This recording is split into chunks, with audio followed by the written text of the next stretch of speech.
Tudor Royal, deux mots, une ligne de montre chez Tudor très discrète et pourtant qui mérite qu'on y prête la plus grande attention. C'est ce qu'on va faire aujourd'hui, c'est parti.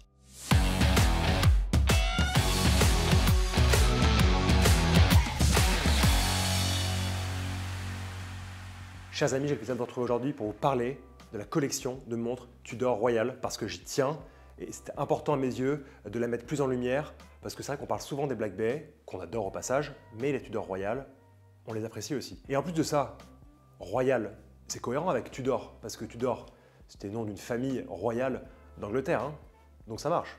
Au passage, minute per castor, l'ère Tudor, c'est quand même 5 monarques, de Henri VII à Élisabeth Ier, qui ont contribué à faire de l'Angleterre une grande puissance à travers le monde. Merci à eux. D'ailleurs, Tudor, ça vient du nom Tudor, T-U-D-U-R, et ça provient de Théodore. Voilà, à tous les Théodore, vous avez un lien avec Tudor. Le meunier aussi, meunier Tudor. Je vais y aller. Revenons à nos moutons. Pourquoi Tudor et qu'est-ce que voulait Hans Wilsdorf avec ce nom? Je vais vous citer ces mots.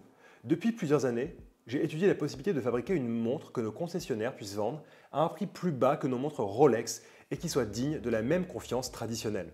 Je décidai donc de fonder une société à part en vue de fabriquer et de vendre cette nouvelle montre. Cette société se nomme Montre Tudor SA. La marque Tudor, elle a été reprise en 1936 par Hans Wilsdorf à une société qui l'avait prise pour son compte déjà quelques années auparavant. Mais la vraie création de Tudor, c'est au sortir de la Seconde Guerre mondiale, en 1946 très exactement, et c'est là que va commencer à naître le mythe et que va se mettre en place cette philosophie autour de la marque que voulait Hans Wilsdorf. Les caractéristiques techniques, esthétiques et fonctionnelles étaient garanties par Rolex, tout comme la distribution et le service après-vente. Et alors vous allez me dire, la Tudor Royal dans tout ça? Oui, vous avez raison, la Tudor Royal. On commence à voir les premiers modèles portant le nom Royal sur des cadrans de Tudor dans les années 1950 sur des montres en acier et sur des montres en or, mais principalement 9 carats, parfois 14 carats, mais jamais de 18 carats. Ça répondait au brief de Hans Wilsdorf d'avoir des montres d'une qualité irréprochable, mais en même temps à des prix plus accessibles, donc au tiers du 18 carats. On proposait du 9 carats. Le 9 carats, après tout, c'est quand même très joli.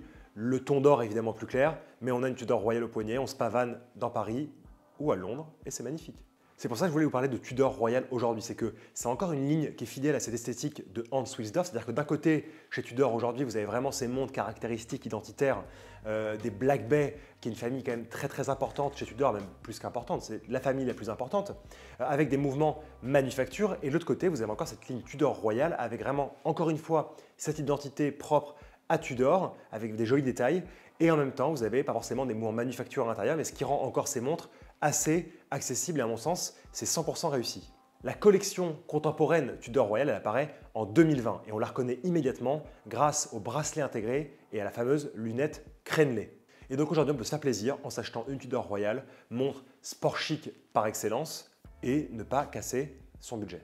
Les Tudor Royal, aujourd'hui, elles ont une vraie signature esthétique. Il faut absolument retenir qu'on les trouve sous 4 tailles, 28, 34, 38 et 41 mm. 41 mm, c'est pour le modèle jour-date. On a vraiment ce même visage, cette même identité avec des cadrans soleillés, avec des chiffres romains, un chemin de fer, un bracelet intégré 5 maillons satiné et poli en acier 316L ou en or jaune et acier 316L. Et sans oublier évidemment la reine, la lunette crénelée.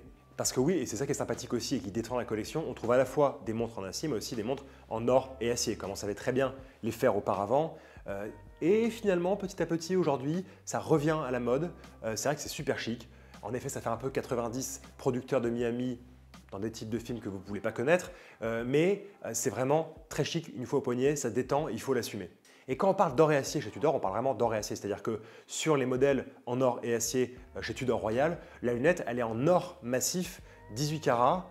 Bam, comme ça, on envoie vraiment de l'or 18 carats qui fait plaisir.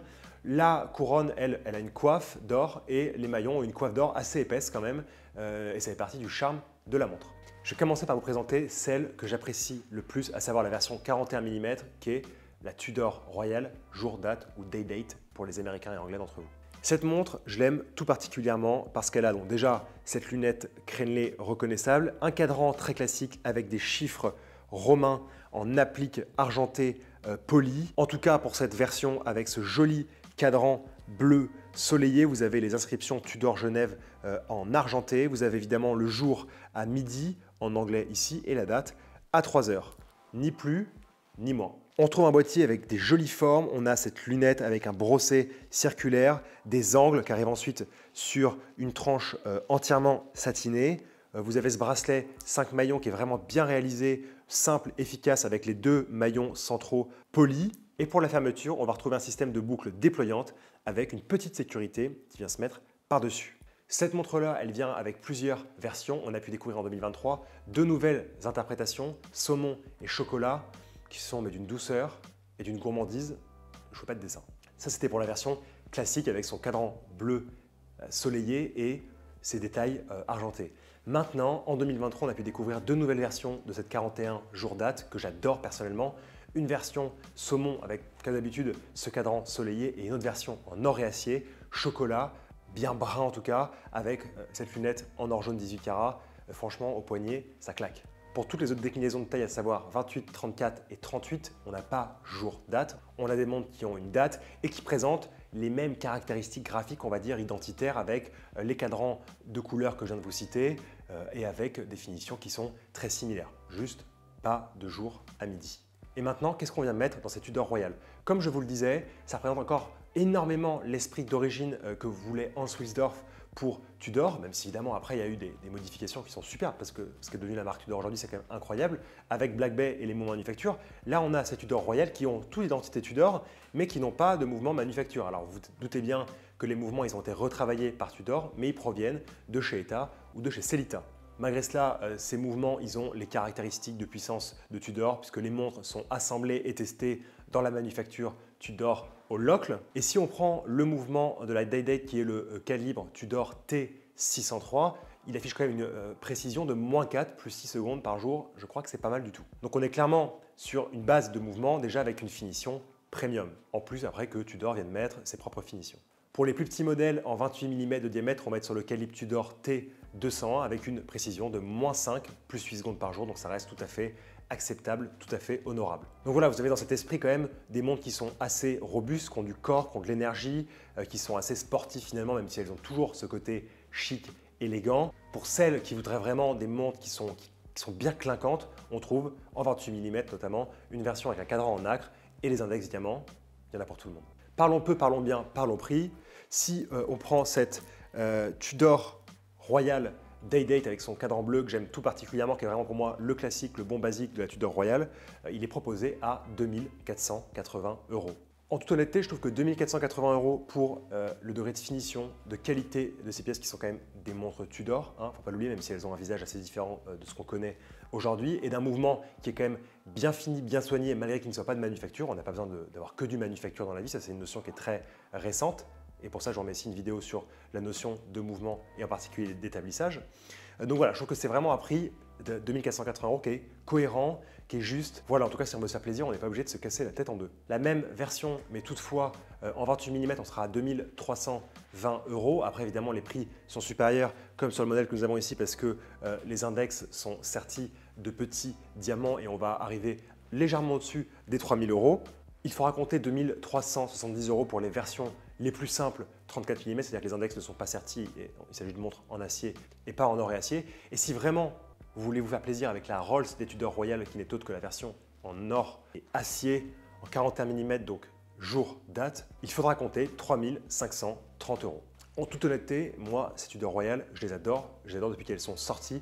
J'attendais vraiment d'avoir le temps de bien les avoir vues pour vous faire un retour en vidéo et c'est chose faite désormais.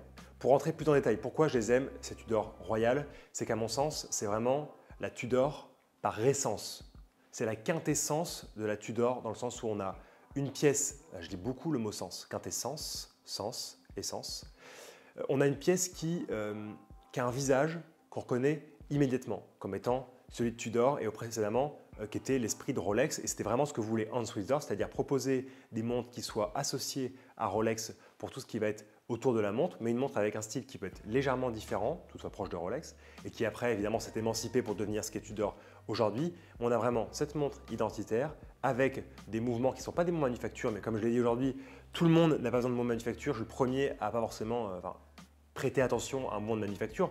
C'est bien quand il est là et c'est bien de pouvoir donner ses belles caractéristiques, mais on peut encore se faire plaisir avec une esthétique et derrière un mouvement. Ici, je suis désolé, ils ne sont pas manufacture, mais ils sont de très belles finitions, ils sont le haut du panier. En plus, ils sont retravaillés par Tudor pour avoir des qualités chronométriques quand même plus que respectables. C'est vraiment la montre qu'on a envie de mettre au quotidien sans trop se poser de questions.